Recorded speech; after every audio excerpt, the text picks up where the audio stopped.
तो कहानी के शुरू में हम मिलते हैं बीमो और सीरी से। ये दोनों हस्बैंड वाइफ हैं और बीमो बोर्नियो नाम के एक आइलैंड पे जाने की तैयारी में है जहाँ के बच्चों को उसे एज अ टीचर पढ़ाना है। सीरी भी उसके साथ जाने वाली थी और मैनेजमेंट ने उसके लिए एक कार और बोर्नियो का एक टूर गाइड भेजा था। ड्राइवर बातों ही बातों में बीमो को बताता है कि उस आइलैंड की तो पॉपुलेशन बहुत ही कम है क्योंकि पिछले साल वहाँ एक बहुत बुरा सैलाब आ गया था। मुझे नहीं लगता कि वहाँ कोई स्कूल होगा। जवाब में बीमो कहता है वहाँ एक स्कूल है, मैंने सर्च किया है और रिकॉर्ड के मुताबिक वहाँ सिर्फ 7 ही बच्चे पढ़ते हैं। ये ड्राइवर थोड़ा और उन्हें इस आइलैंड के बारे में बताते हुए समझाता है कि उस आइलैंड में रहने वाले लोगों के कुछ असूल हैं, कुछ ट्रेडिशंस जिन्हें वो फॉलो करते हैं। बीमो और उसके वाइफ को भी वही ट्रेडिशन, वही रिचुअल्स फॉलो करना होंगे। ड्राइवर की बात काटकर टूर गाइड कहता है कि जब मैं यहाँ आया था तो मुझे भी इनके बारे में नहीं मालूम था। मैंने भी कुछ ट्रेडिशन फॉलो नहीं किए जिसकी वजह से गांव वाले भी काफी गुस्सा हुए और मुझे भी बहुत सी तकलीफों का सामना हुआ। कैसी तकलीफें ये उसने नहीं बताई। ये लोग अपने सफर की तरफ बढ़ ही रहे थे कि एकदम से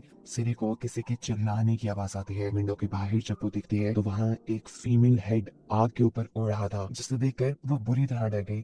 उसने इस बारे में इन तीनों को भी बताया लेकिन किसी ने उसकी बात पे एतबार नहीं किया। वो इतना ज्यादा घबराई हुई थी कि तीनों मिलकर उसे रिलैक्स करते हैं। वो इन तीनों को समझाने की कोशिश करती है। जो वो सर उड़ रहा था, आग पे था, उसकी कोई बॉडी नहीं थी, लेकिन ये लोग उसकी बात पे ध्यान नहीं देते। एकदम से सिरी को वॉमिट होने लग जाती है और इन्हें गाड़ी रोकनी पड़ती है। एकदम से उन्हें जंगल से ऐसी आवाज आती है कि कोई तेजी से उनकी तरफ बढ़ रहा है। देखने पे उन्हें पता चला कि एक कॉफिन उनकी तरफ आ रहा था। इसे देखकर वो डर गए। जल्दी से ये लोग गाड़ी में बैठे और इन्होंने गाड़ी स्टार्ट की, लेकिन अब इनकी गाड़ी भी स्टार्ट नहीं हो रही थी।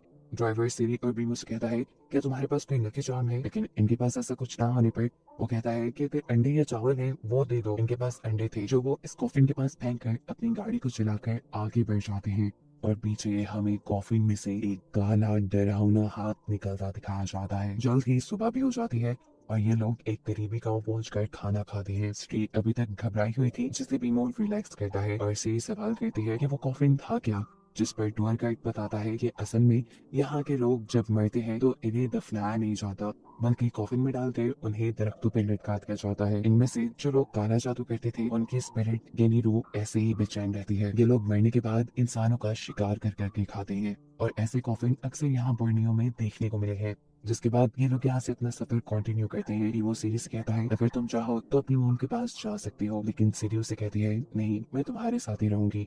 आगे जाने पर एक तेंजन नाम का टीचर और गांव का सेक्रेटरी इनका अपने गांव में वेलकम करता है। यहाँ के हेड ने रीमो और सीरी के लिए एक बोर्ड भेजी थी जिसके जरिए इन्हें बैठकर आगे गांव तक जाना था। तेंजिन इन लोगों से कहता है आप लोग आगे जाएं, मुझे एक दूसरे स्कूल में पढ़ाने जाना है। ये लोग बोट में बैठकर गांव के लिए निकल जाते हैं जबकि टीचर टूरिस्ट से पूछता है कि दरमियान में कुछ हुआ तो नहीं था।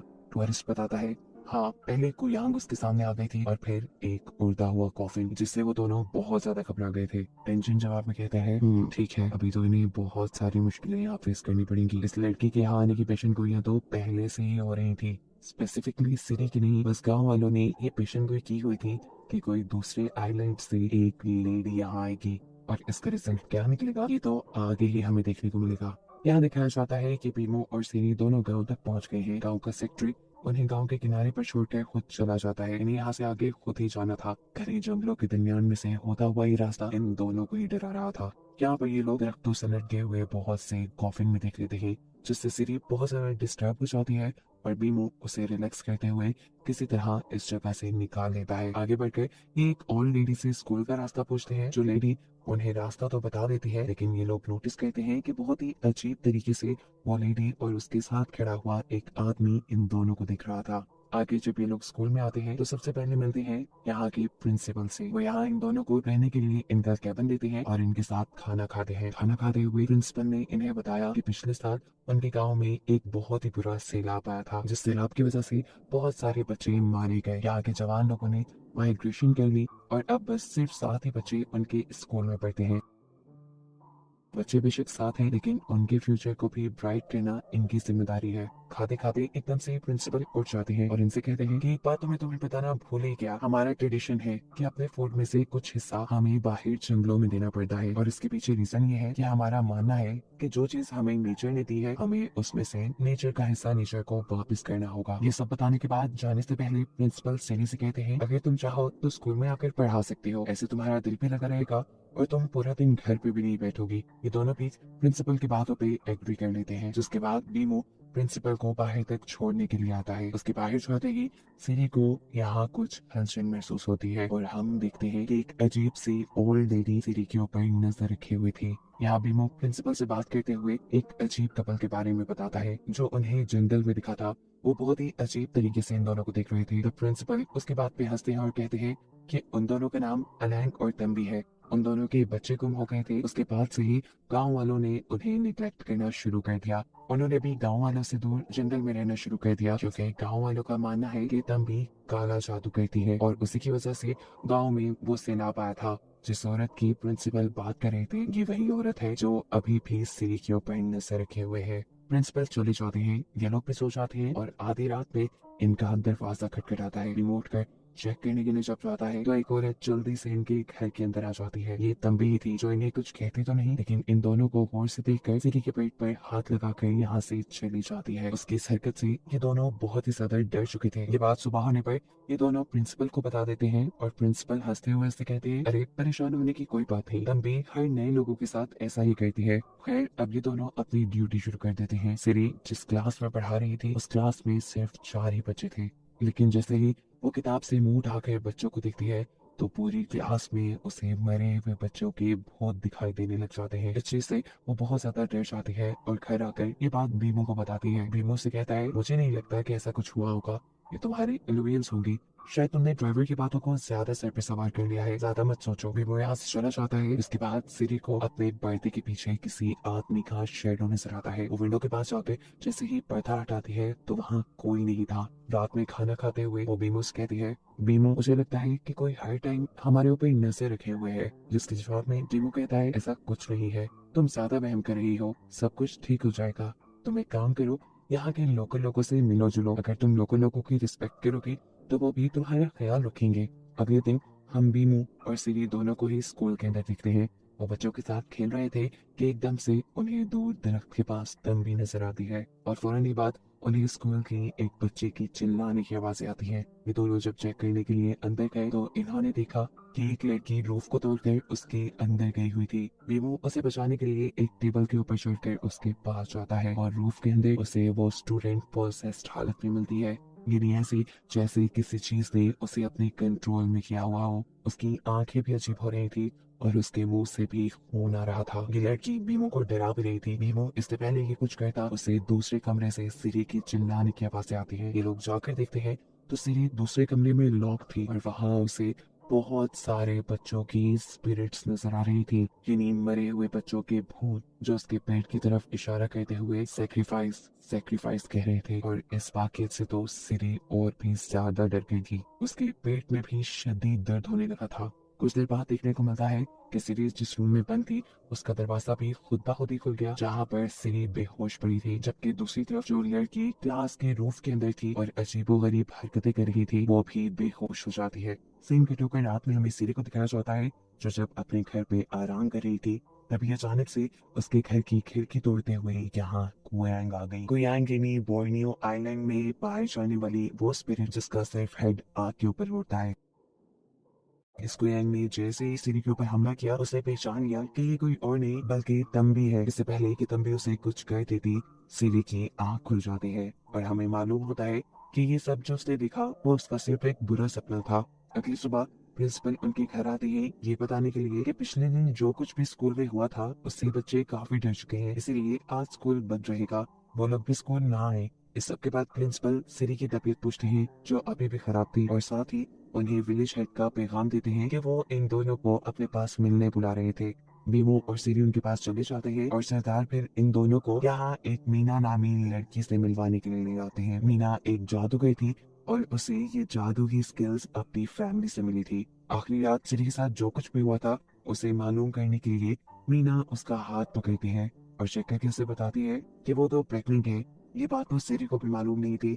वो तो ये जानकर खुश हुई, लेकिन यहाँ की सरदार उनके ऊपर गुस्सा करने लगे। उन्होंने कहा कि अगर तुम प्रेग्नेंट थी तो तुम्हें बताना चाहिए था। अब सिरी प्रेग्नेंट थी उसमें इन लोगों का क्या नुकसान था। इनके गुस्से के पीछे की वजह सिरी पहचान नहीं पाती और उनसे पूछती है कि आखिर आप लोग को प्रॉब्लम क्या है। जिस बात का जवाब मीना देते हुए कहती है कि यहाँ पे एक प्रोफेसर चल रही है। यहाँ के लोगों का मानना है कि एक दूसरे आइलैंड से प्रेग्नेंट औरत यहाँ आएगी, जिसके रेड फीटस से यहाँ मौजूद डीमन अपने आप को पूरा कर लेगा और फिर इतना ताकतवर हो जाएगा कि इस आइलैंड पे हुकूमत करने के साथ साथ वो इस आइलैंड को तबाह भी कर देगा।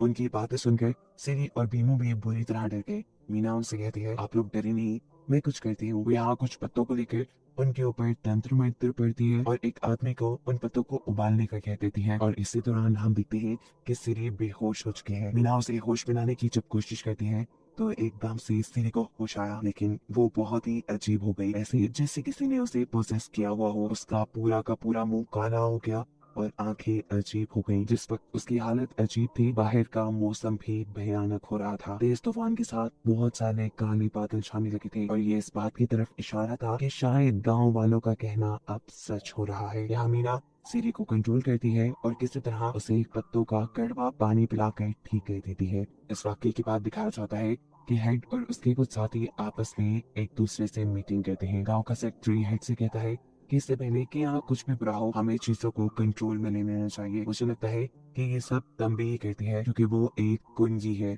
और उसकी बॉडी को उसका हस्बैंड प्रोटेक्ट करता है। हमें इसे मारकर खत्म कर देना चाहिए इससे पहले कि वो एक बुरे सपने की तरह हमारे गांव पे हुकूमत करने लगे। सारी बातें करने के बाद सेक्रेटरी जाता है टेंजन के पास, जो कि एक टीचर था। टेंजन भी एक शेमन था, ज्यादा बड़े तो नहीं लेकिन छोटे मोटे मसले वो भी सॉल्व कर लेता था। वो यहाँ सेक्रेटरी और अपने साथी से कहता है कि स्कूल के इर्द गिर्द उसने खुद एक सिक्योरिटी गार्ड बनाया था और सारे बच्चों को उसने प्रोटेक्शन एमुलेट्स भी दिए थे। फिर पता नहीं कैसे उस डीमन ने बच्ची को पोसेस कर लिया, यानी वो डीमन उनकी सोच से कहीं ज्यादा ताकतवर है। सेक्रेटरी से कहता है, अच्छा ये बातें छोड़ो और मुझे ये बताओ, क्या तुम्हारे पास सिरी के लिए कोई एमुलेट है? जिस पर ये लड़का उसे कहता है, अभी तो मेरे पास सिरी के लिए कुछ नहीं, लेकिन फिर भी मेरे पास एक खास चीज है। मेरे पास कुयांग के बाल हैं जो असली कुयांग के पास आने पर हिलते हैं। वो बताता है कि ये बाल मुझे अपने बिस्तर से मिले थे जब कुयांग मेरे बेटे और मेरी बीवी को मारने के लिए आई थी। यहाँ हम देखते हैं कि बीमू अपने घर जाने की तैयारी में था क्योंकि अब उसके बच्चे और उसकी बीवी के जान को खतरा था। तेजी से तैयारी करके जब वो जाने ही वाले होते हैं तो टेंशन आकर उसे बैड न्यूज देता है कि शहर जाने वाली बोट आज नहीं आई, वो अब सुबह ही शहर जा पाएगा।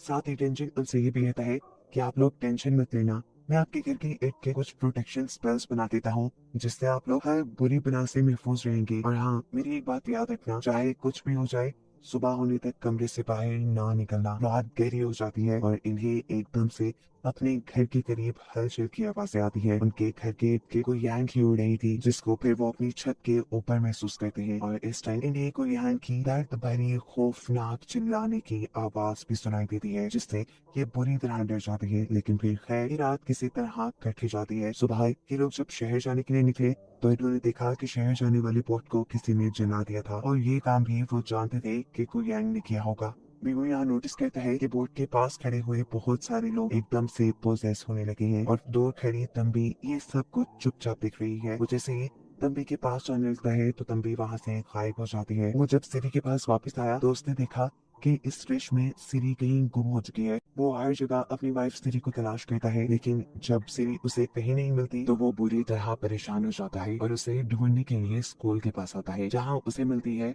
वही बच्ची जो पिछले दिन पोजेस हो गई थी।